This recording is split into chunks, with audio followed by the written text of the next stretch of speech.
You don't attempt to cut the pod in half or cut it in two to do your cutting into the beans. You do not want to cut into the beans.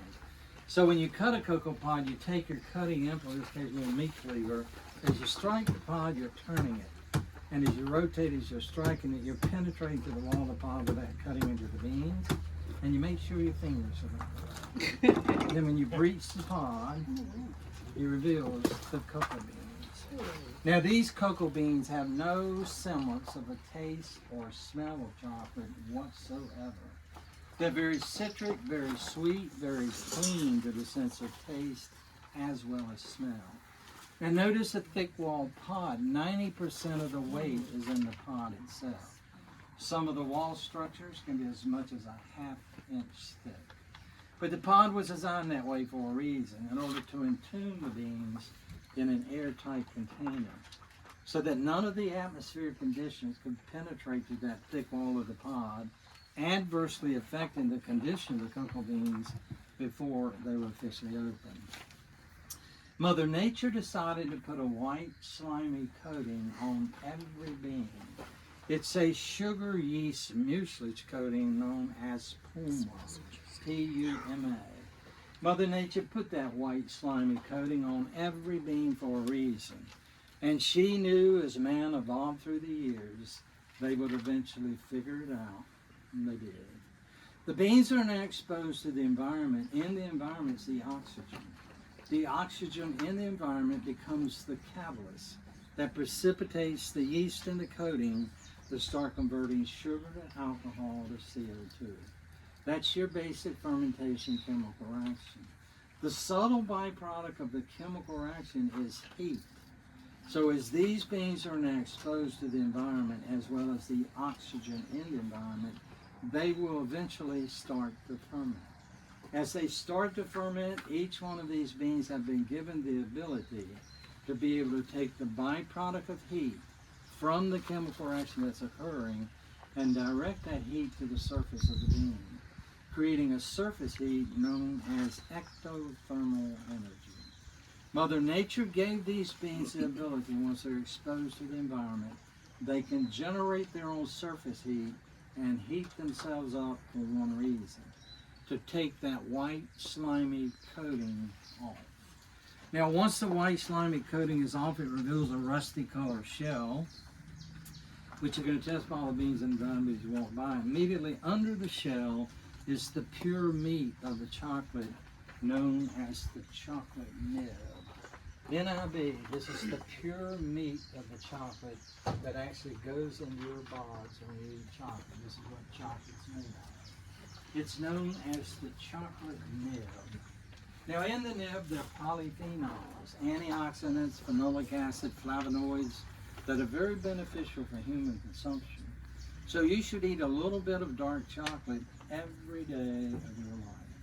Now some people choose not to eat chocolate. There's a personal choice just not to eat chocolate. Then those individuals are just simply missing out on a simple pleasure of life. But some people cannot eat chocolate because it's a very strong stimulant in chocolate known as theobromine. That's how it gets this scientific name, theobromocacao. Theobromine is 2 to 3% by weight of the cocoa bean, and theobromine can induce certain reactionary effects to certain body chemistries. One of the most common reactionary effects are migraine headaches. We had a lady visit us from Denver, Colorado some time back. She says, ordinarily, I do not eat chocolate because I don't relish an opportunity to experience a headache. But she says, you keep telling me this is special chocolate, so I want to go on record sampling. She had a piece of chocolate in one hand, a Tylenol in the other. And as soon as she put the chocolate on her palate, in due time, she was experiencing the effects of a dull headache. 20% of the world does not eat chocolate, and it's not necessarily due to choice, due to a very strong stimulant in chocolate known as theobromine. If you combine the theobromines with the polyphenols, making a little bit of dark chocolate on a regular, even daily basis, considered very healthy to do so. Can help fight free radicals of the body in certain cancer conditions, reduce cholesterol, lower blood pressure, and even incite the libido. Makes you romantically inclined. That's why gentlemen give chocolate to ladies. Now this way is done one pod at a time. We take the pods individually and we manipulate the beans out of the pod after we cut them open with our fingers. When you manually manipulate the beans out of the pod, it exposes what is known as the fibrous membrane. This is the fibrous membrane that the beans are attached to for 65 days and turn the pod for ripening well on the tree.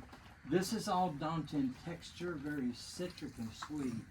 These are eatable snacks. They're out the equatorial region of the world. In fact, we eat some of these every time we extract beans. Some of the chefs in there gain awareness of these. We send about 7 pounds of these out to Procure Resort. The patissier out there baked some cakes and they decided to make cake icings out of these fibrous membranes. So the cake icing was absolutely delicious. You can also put these in a blender with heavy cream and they make wonderful smoothies. So they're getting a little more adventurous to make food items out of these rather than just eating them or throwing them away. Now the beans on the board here are exposed to the environment as well as the oxygen in the environment, so they will eventually start to ferment. But to control the fermentation, we put them in these non-content natural wood boxes. We cannot build the boxes out of pine wood, redwood, oak wood, cedar wood, because cocoa beans are aromatic. They will absorb odors and fragrances in the immediate environment. If we were to build this box out of pine wood, the beans will eventually leach the turpentine out of the wood into the beans, and your chocolate will have a turpentine flavor. That's why you have to use a non-content natural wood. This is a natural mahogany wood, very expensive wood, but very durable. You can see when we build the boxes one before planks, so we can stack the planks. As we stack them, we separate and create openings between the planks on all the sides of the box as well as the bottom of the box. Now we've learned that each cocoa bean, once it's exposed to the environment, has its own autonomous ability to generate its own surface heat. So we put the beans in bulk. These will actually hold 500 pounds of beans. The beans and the fermenter are touching each other, start sharing the ectothermal energies. Within a matter of days, the mass of beans in the fermenting box will elevate in temperature to 122 degrees. At that point, the white foam coating will clarify to a clear nectar-type liquid, drain off the beans, through the beans, out through the slats, sides of the bottom box, and onto the ground. It's known as sweating the cocoa beans, and these sometimes referred to as sweat boxes. So cocoa beans, again, once they're exposed to the environment, they can generate their own surface heat and sweat their white coatings off. This is where the acetic, lactic, and citric acids are created during the fermenting process, killing the beans and inciting the flavor. The fermenting process is a 6-day process. First 3 days we leave them undisturbed. Second 3 days we mix them to make sure they uniformly ferment.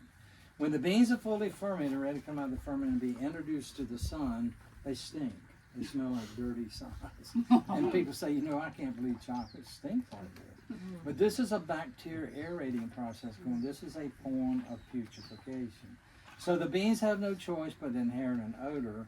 Once we present the beans to the environment, the odor goes away in a couple of days. Beans also come out of the fermenter plump in moisture, 50% moisture. We have to reduce the moisture content from 50 down to 7. Takes 22 to 28 days in the constant sun. Once that moisture content has been lowered from 50 down to 7, at that point we collect the beans, burlap bag them, and store them. Now at this point we're ready to make chocolate. There are 5 steps to convert a cocoa bean into an edible piece of chocolate. Cleaning, roasting, winnowing, crunching, and tempering. Cleaning does not mean washing the beans. It means you're removing extraneous matter, can be organic solid matter. First step, removing the impurities from the cocoa beans. Second step, roasting. That's where we seize and lock the flavor inside the cocoa beans. When the beans come out of the roaster, they're toasty in color, but the rusty colored shell is still intact. The shell is where all the bacteria is, and it's virtually indigestible. FDA requires that shell to be cleanly removed when at step 3. The process is known as winnowing the cocoa beans. The winnowing process, we take the fragile, brittle roasted beans, shell intact, pass them through a breaker. The breaker breaks the beans into a comeal material of shell and nib. The shell is aerodynamic, the nib is heavier. So when that comeal material misses in the breaker, drops on the vibrating sieve and begins to take a forward motion. As it's taking its forward motion, we have to utilize calibrated aspirators, vacuum tubes if you will. We'll be vacuuming that aerodynamic broken shell up away from the broken nib. The nib being heavier in substance and contact, not liquid and drops into the trash. So that's how you get the shell away from cocoa beans. It's called winnowing the cocoa beans. Once we get all a piece of chocolate nib free of shell, at this point we can make the chocolate. The procedure we use for making chocolate is known as conching. The conch is a pivotal piece of equipment, not only makes the chocolate, but also attains the texture. Our first mission is to transform the solid little pieces of chocolate nib into a concentrated chocolate liquid. In the cavity of the conch is 36 carbon steel blades arranged like a fan turbine on a jet engine. It's not as fast as a jet engine, but it's about as loud. It's 100 decibels of sound. If you enter the room with the machine operating, you have to wear ear protectors. Now, as these blades turn to mix, they're also loosening and tightening as they rotate, creating a grinding pressing effect. So we initially load the machine with 600 to 700 pounds of solid little pieces of chocolate nib. Within 2 hours, the conch will neutralize that solid nib into that concentrated chocolate liquid. Once we have the concentrated chocolate liquid, we can formulate the chocolate either dark or milk chocolate. If we make a dark chocolate, we have cocoa butter, sugar. If we make a milk chocolate, we have cocoa butter, sugar, whole milk powder. We can't go out and milk the old Burns account, put whole milk into our milk chocolate, because the conch, through friction it will generate high temperatures. If you pour whole milk into the conch, it will curdle the milk. That's why we have to use a whole milk powder. Now, whether it's the milk or the dark, when it's finished, it's kind of thick like a loose fudge, and now we have to liquefy it. To liquefy the chocolate, we add an emulsifier known as lecithin. Then we add just a little bit of vanilla. We're presently not using Hawaiian vanilla because presently Hawaiian vanilla is only an extract. Extract has an alcohol base. Poured into the hot conch, it volatiles, and the property of vanilla is volatilated away. Again, we have to use a powdered vanilla. We don't make white chocolate because white chocolate is not chocolate. White chocolate is extruded yellow cocoa butter, sugar, milk, and vanilla. The FD allows them to call it chocolate because you're eating a component of the cocoa bean.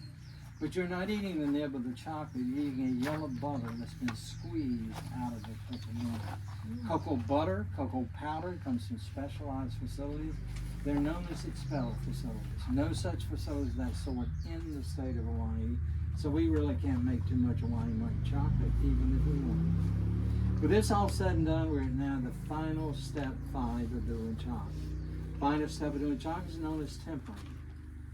Tempering is where we physically move the chocolate very slowly as we cool it very slowly. When chocolate cools, the constituent of cocoa butter likewise cools. When cocoa butter cools, it always forms stable and unstable cocoa butter crystals. For properly tempered chocolate, we have to have all the stable beta-type crystals. The way we attain that is we physically move the chocolate very slowly as we're cooling it. During the course of time of 2 to 3 hours, the properly tempered chocolate, during that time frame of 2 to 3 hours, we're forcing the molecular configuration of unstable cocoa butter crystals to convert to stable. At that point in time, we have all stable beta-type crystals. That's what gives chocolate a nice satin sheen, a nice snap when you break it, and it also facilitates it coming out of the molds you put it into. At this point in time, the chocolate is complete. We deposit it in the configured molds in a liquid form.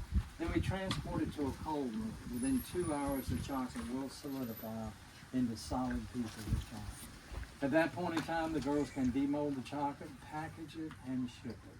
So the whole enchilada of growing the chocolate, making the chocolate, shipping the chocolate begin and end right on this property. In other words, the chocolate is born on the property, developed on the property, and sold on the property. To give a little history, my wife and I took a leap of faith to move to Hawaii from the great state of North Carolina back in 1997. We knew squat. Squat's a southern term for nothing. We didn't even know chocolate grew on trees. We found this property on the real estate market. A noted urologist, Dr. C.V. Hodges, that built the infrastructure. He also planted the agri-commodities. He planted these trees in 1990. They came to fruition in 94. We acquired the property 3 years later in 97. So when we acquired the property of mature producing cacao trees, plenty of cocoa pods, plenty of cocoa beans, but there were absolutely no markets on any of the islands within the state of Hawaii to market or sell those beans. So we could either eat the beans or throw them away. We decided not to do either. We hired a consultant. Made our first batch of chocolate the year 2000.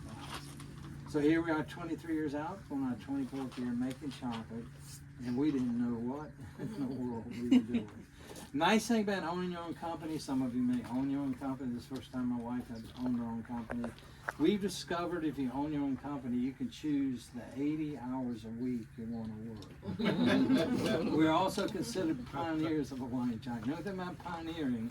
Pioneers blaze the trail. People who follow make all the money. Any comments or questions? How many staff do you have working for you? We have 8 people total. Hershey has 150 or 200,000. We have 8. So we're not even a blip on their radar. How many trees? 1,600. Oh, wow. Any other comments, questions? So do that number of staff pick that many every fortnight, you said? What's that?